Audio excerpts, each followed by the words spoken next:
ఈ వీడియో కానీ మీకు నచ్చినట్లయితే లైక్ చేయండి, షేర్ చేయండి, సబ్స్క్రైబ్ చేసుకోండి. నచ్చకపోతే అన్లైక్ చేయండి, కానీ సబ్స్క్రైబ్ చేయడం మాత్రం మర్చిపోకండి. ధనుష్ బ్లాగ్ని 1 2 3 come on. ఫ్రెండ్స్, నా పేరు ధన్విక్, మీరు చూస్తున్నారు ధన్విక్ బ్లాగ్. ఈరోజు వీడియో కొండ ఉంది, అక్కడిని వీడియో చేద్దాం అనుకున్నా. ఇప్పుడు అక్కడనే చేస్తున్నాను. కొండ మీద హనుమాన్ టెంపుల్ ఉంది. కొండ మీద వ్యూ చాలా బాగుంది. ఇక్కడ నుంచి సిటీ మొత్తం ఎంత బాగా కనబడుతున్నాయో, ఎంత అందంగా ఉన్నాయో.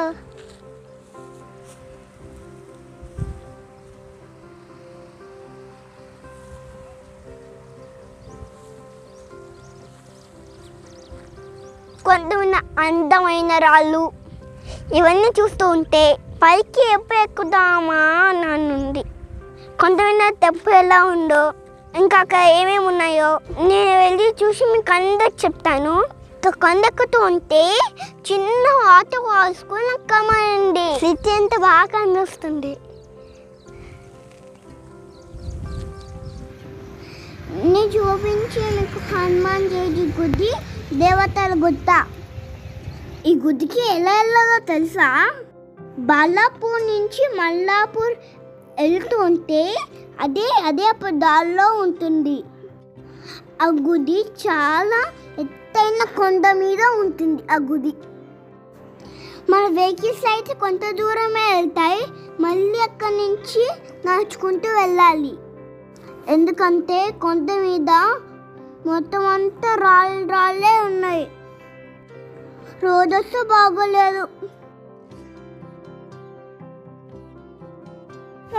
నీళ్ళు వస్తున్నాయి, కొండల్లో నుంచి నీళ్ళు పడుతున్నాయి. ఎంత బాగుందో చూసారా?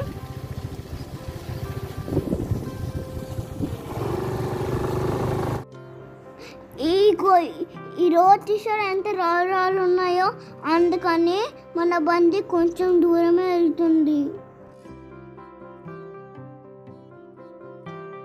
ఇక్కడి నుంచి నడుచుకుంటూ వెళ్ళాం.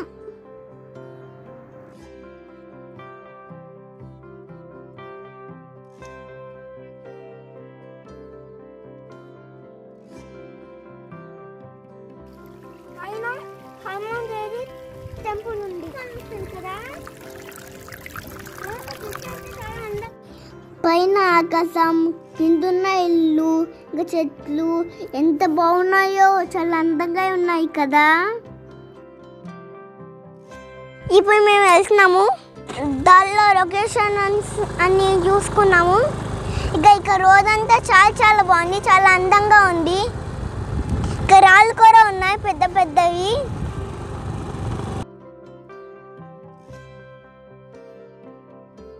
వెళ్ళిపోదాం నడుచుకుంటూ. ఇప్పుడు దిగాము ఇక్కడ.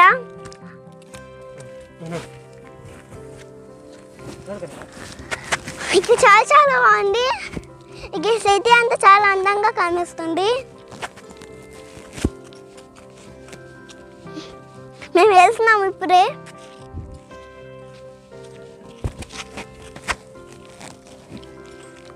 ఇక గ్రాస్ అంతా ఉంది.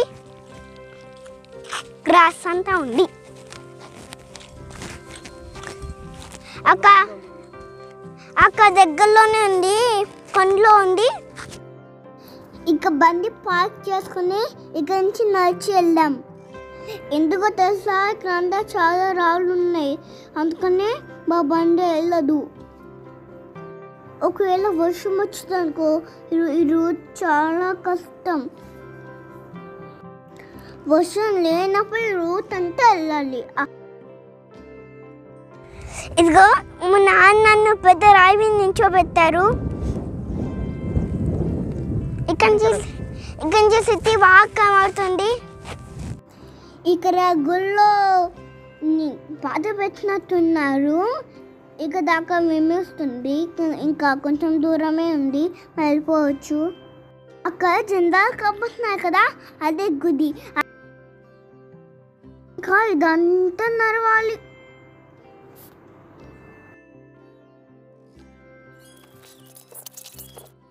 ఇలా నడుచుకుంటూ ఇలా గుళ్ళోకి వెళ్తున్నాము.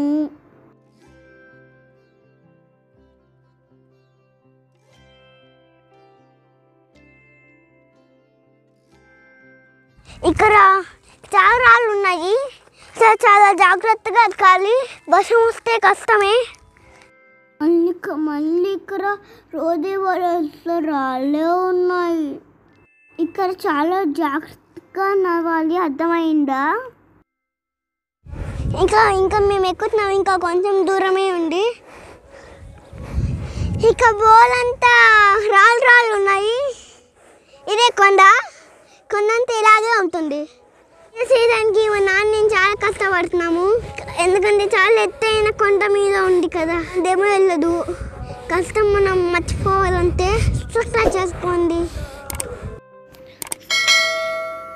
కొండెక్కుతున్నాను కదా, బాగా కాళ్ళు నొప్పి పెట్టాయి.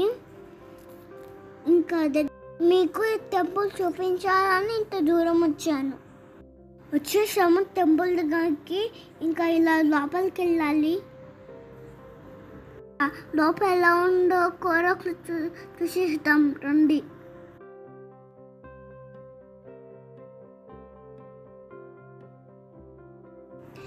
ఇది గుడి గేటు. ఇదంతా కొండ లోపలనే ఉంది. ఇంకా నేను ఎక్కేసాను.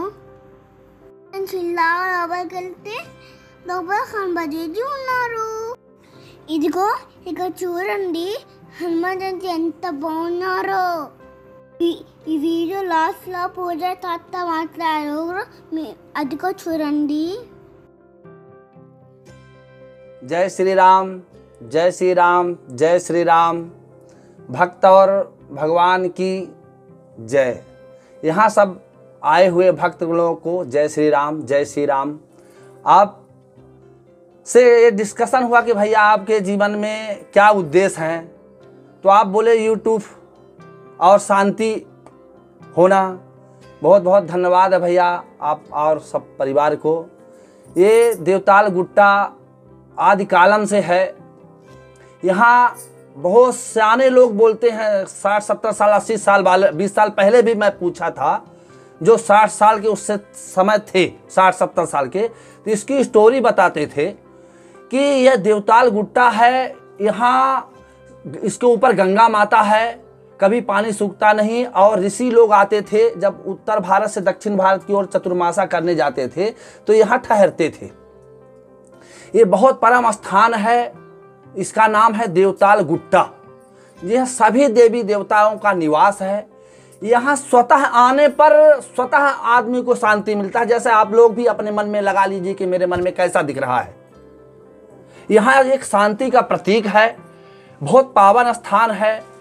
मैं 2000 में यहाँ आया और यहाँ मेरे को बहुत ऐसा अनुभव हुआ कि लगता है कि यहाँ शांति का प्रतीक है, यहाँ वास्तव में भगवान आए हों।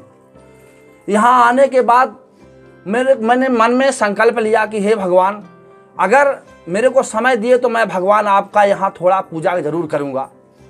जब से प्रभु हमारे को अपने चरणों में लगाए, बहुत भटका इधर उधर। ये 10 गांव आपका सुल्तानपुर, मल्लापुर, वेंकटापुर, नादारगुल, कोत्तापेट, बलनपेट, बालापुर चौरस्ता, नादारगुल, कुरमलगुड़ा, जो ये आजू बाजू में गांव है, तो यहाँ के लोग, यहाँ जो भी मंदिरा हैं वहाँ सबका मैं पूजा करने जाता था। जब यहाँ एक भक्त भी नहीं आते थे। अब ये 5 साल हो गए, डल्लभ हो गया है।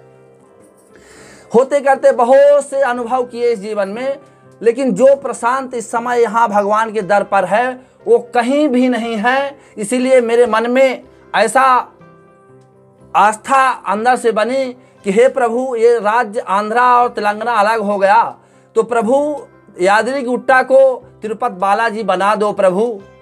आज 10 साल पहले मन में भावना आई कि जो है तो यादगिरी गुट्टा को तेलंगाना का भगवान बालाजी बना दो, और ये हमारे देवताल गुट्टा जहाँ की हनुमान जी स्वयं विराजमान है, इसको यादगिरी गुट्टा बना दो भगवान। ये मेरा संकल्प है। और मेरा संकल्प कब पूरा होगा? आप जैसे भक्त लोग जब आएंगे और इसका प्रचार करेंगे, अपने तन मन धन से प्रचार करेंगे, तो आप सुखी भी रहेंगे आरोग्य रहेंगे। और यहाँ जो भी भक्त आते हैं सबको भगवत गीता और ज्ञान की बातें बताई जाती है, ना कि कोई पैसे की बात नहीं है। सबको यही बताया जाता है कि पहला देवता माता पिता है, माता पिता से बढ़ के कोई देवता नहीं है। जो अगर माता पिता की आज्ञा का पालन नहीं करता है वो पूजा का अधिकारी नहीं है। फिर जैसे हम सुखी हैं, हमसे ज़्यादा हमारा पड़ोसी सुखी रहना, हमारे ऐसे मन में विचार रहना चाहिए कि जैसा हम हैं हमसे ज़्यादा हमारा पड़ोसी खुश रहना। हमारे में जो ज्ञान है हमसे ज्ञानवान हमारे सामने वाला होना, ऐसा भाव होना चाहिए। यही मेरी आशा है और यही आशा है और लगता है कि भगवान जरूर पूरा करेंगे। जब राम जी अयोध्या राम मंदिर बन गया है तो भक्तों राम राज्य है, कोई कमी नहीं है। कमी है तो अपने में स्वतः कमी है जो हम नहीं कर पा सक रहे हैं। पहले काया है आरोग्यम काया, पहला संसार का सुख है आरोग्य काया, मेरे कोई बीमारी ना हो, उससे बढ़ के कोई सुख नहीं है।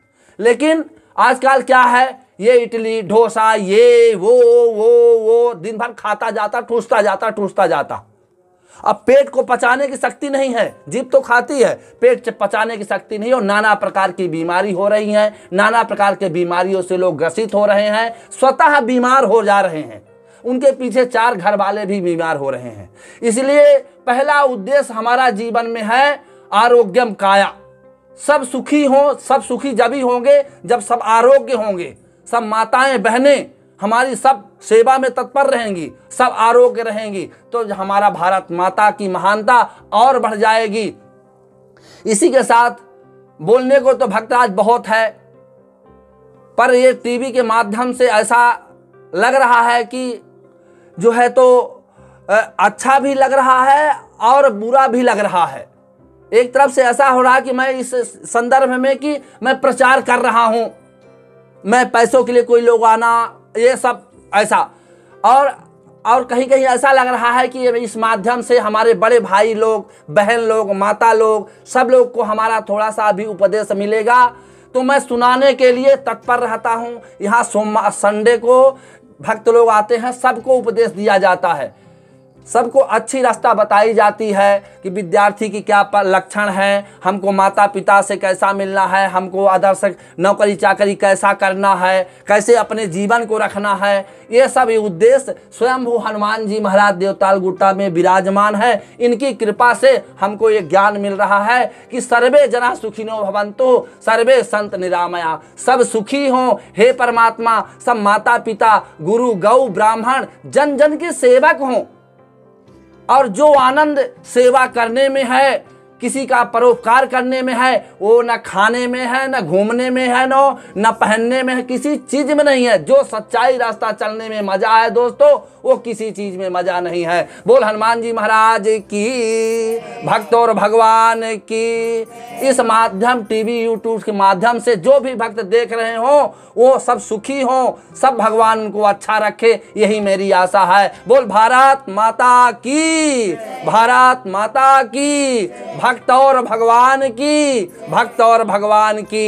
जय जय सीताराम, जय जय सीताराम। भक्तों खुश रहो। जय हनुमान जी महाराज। చూశారు కదా ఈ గుడి ఎంత బాగుందో, పైన గుళ్ళో పూజ కూడా చేయించుకున్నాం. మీరు ఒకసారి వచ్చి చూడండి, మీకు నచ్చుతుంది. ఈ వీడియో కానీ మీకు నచ్చినట్లయితే లైక్ చేయండి, షేర్ చేయండి, సబ్స్క్రైబ్ చేసుకోండి. నచ్చకపోతే అన్లైక్ చేయండి, కానీ సబ్స్క్రైబ్ చేయడం మాత్రం మర్చిపోకండి. ధనుష్ బ్లాగ్ని మళ్ళీ కలుస్తాం. ధనుష్ అంతవరకు బాయ్ బాయ్.